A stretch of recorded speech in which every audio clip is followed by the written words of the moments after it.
नमस्कार दोस्तों। चलिए आज उस एक सच की बात करते हैं जिसे हर एसएससी एस्पिरेंट जानता तो है पर शायद मानने से थोड़ा डरता है। एक ऐसा सब्जेक्ट जो आपकी रैंक बना भी सकता है और पूरी तरह से बिगाड़ भी सकता है। एक बात हमेशा याद रखना, मैथ्स, रीजनिंग, इंग्लिश ये सब आपको राजा बना सकते हैं, नो डाउट। लेकिन इन सभी राजाओं का एक पिता होता है, द किंग मेकर, और वो है आपका जीएस।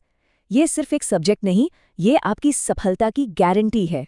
तो चलिए जरा डीप डाइव करते हैं और समझते हैं कि ये जनरल स्टडीज यानी जीएस आखिर क्यों सिर्फ एक सब्जेक्ट नहीं बल्कि आपका फाइनल सिलेक्शन तय करने वाला असली किंग मेकर है। अब ये जो स्क्रीन पर दिख रहा है ना, ये एसएससी की तैयारी का सबसे बड़ा पैराडॉक्स है, सबसे कड़वी सच्चाई। पता है क्या होता है? 90% स्टूडेंट्स मैथ्स और रीजनिंग में फुल स्कोर करके भी बाहर हो जाते हैं। और क्यों? सिर्फ एक वजह से, जीएस को हल्के में लेना। और वो जो टॉप 10% है ना, जो रैंक लेकर जाते हैं, वो वही है जो जीएस को मास्टर कर लेते हैं। अगर अब भी कोई डाउट है ना मन में, तो जरा ये नंबर्स देखो। सीजीएल हो, सीएचएसएल हो या एमटीएस, हर जगह जीएस का दबदबा है। अरे सीजीएल मेंस में 75 नंबर, आप सोच सकते हैं 75 नंबर का मतलब है आपकी रैंक हजारों से ऊपर नीचे हो सकती है। इन मार्क्स को इग्नोर करना मतलब अपने पैर पर खुद कुल्हाड़ी मारना। और यही असलियत है। इतना इम्पॉर्टेंट सब्जेक्ट और ज्यादातर स्टूडेंट्स का स्कोर क्या आता है? 50 में से 9, कभी कभी तो सिंगल डिजिट में। अब आप खुद सोचिए, क्या इस स्कोर के साथ वो वर्दी वाला सपना पूरा हो सकता है?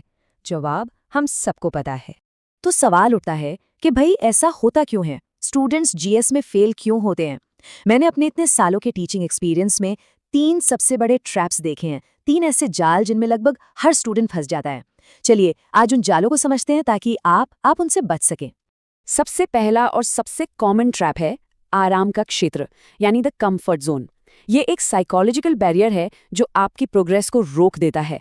देखो होता क्या है, जब आप मैथ्स का एक सवाल सॉल्व करते हो ना, दिमाग को एक किक मिलती है, एक इंस्टेंट सेटिस्फैक्शन, है ना? और दिमाग को लगता है वाह, तैयारी तो जबरदस्त चल रही है। इसी झूठे एहसास में आप वही प्रैक्टिस करते रहते हो जो आपको पहले से आता है। और जीएस तो बोरिंग लगता है, मुश्किल लगता है, तो आप उसे टालते रहते हो। और बस यहीं पर सबसे क्रूशियल सब्जेक्ट पीछे छूट जाता है। दूसरा जाल है एक बहुत बड़ा मिथ, एक वहम कि जीएस तो भैया प्योर लक का खेल है। हाँ, ये लाइन आपने भी जरूर सुनी होगी, अरे जीएस का क्या है, ये तो लक की बात है, कुछ भी पूछ लेते हैं। ये सिर्फ एक बहाना है। एक बात याद रखना, टॉपर्स कभी लक के भरोसे नहीं बैठते। वो स्ट्रैटेजी बनाते हैं, पीवाईक्यूज एनालाइज करते हैं और उन्हें पता होता है कि क्या पढ़ना है और क्या छोड़ना है। ये लक का नहीं, स्मार्ट वर्क का खेल है। और तीसरा जाल जो स्टूडेंट्स को पैरालाइज कर देता है, वो है ये डर कि जीएस का सिलेबस तो एक समंदर है, एक infinite ocean. History, geography, polity, science, कहाँ से शुरू करें, कहाँ खत्म करें, ये सोची कई स्टूडेंट्स को शुरू करने से पहले ही रोक देती है। अब एक बहुत बहुत इंपॉर्टेंट बात, अगर आप अभी भी सालों पुरानी स्ट्रैटेजी पर चल रहे हैं ना, तो रुक जाइए। The game has changed. SSC का खेल पूरी तरह से बदल चुका है। जरा इस स्लाइड को ध्यान से देखो। पहले एसएससी पूछता था कुतुब मीनार किसने बनवाया, रट्टाफिकेशन। अब क्या पूछता है? असर्शन रीजन वाले सवाल। अब वो कॉन्सेप्ट्स की डेप्थ चेक कर रहा है। मतलब अब रट्टाफिकेशन से काम नहीं चलने वाला, अब आपको सब्जेक्ट की डीप अंडरस्टैंडिंग चाहिए। तो एक बात गांठ बांध लीजिए, आपकी वो पुराने नोट्स और 10 साल पुरानी किताबें अब काम नहीं आएंगी। आपको चाहिए नए पैटर्न पर बेस्ड अपडेटेड कंटेंट। और इसीलिए जीएस विद हेमंत पर हम डेली नए पैटर्न के हिसाब से ही क्लासेस लेकर आते हैं। तो अगर सीरियसली तैयारी कर रहे हैं तो चैनल को सब्सक्राइब करना बिल्कुल मत भूलना। चलिए बहुत हुई प्रॉब्लम की बात, अब आते हैं सोल्यूशन पर। अब मैं आपको एक विनिंग स्ट्रैटेजी दूंगा, टॉपर्स अप्रोच, जिससे आप जीएस को जीत सकते हैं। स्ट्रैटेजी का पहला स्टेप है प्रायोरिटाइज एंड सेट बाउंड्रीज। सबसे पहले ऑफिशियल सिलेबस का प्रिंट आउट निकालो।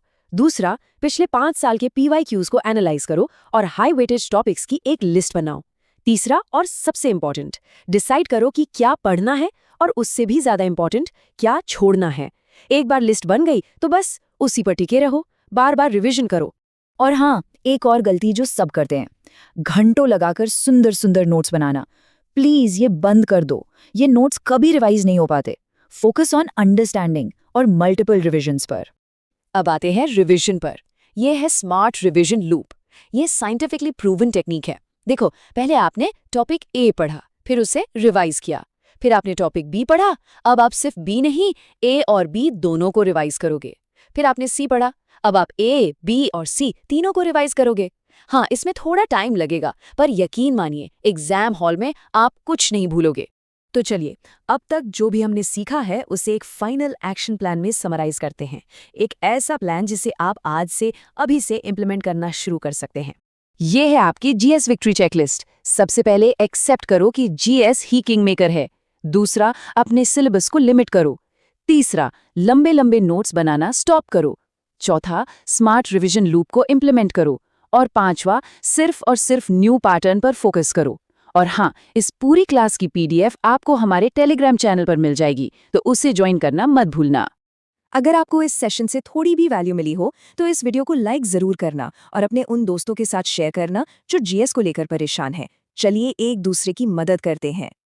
और जाते जाते ये बात हमेशा याद रखना, सिलेक्शन का दरवाज़ा मैथ्स और रीजनिंग खोलते हैं, पर वो जीएस ही है जो आपको उस दरवाजे के अंदर खींचकर आपकी सीट पक्की करता है। तो आखिरी सवाल मैं आप पे छोड़ता हूँ, क्या जीएस एक किस्मत का खेल है जिसे भाग्य के भरोसे छोड़ दिया जाए, या एक चुनौती है जिसे स्ट्रैटेजी से जीता जाए?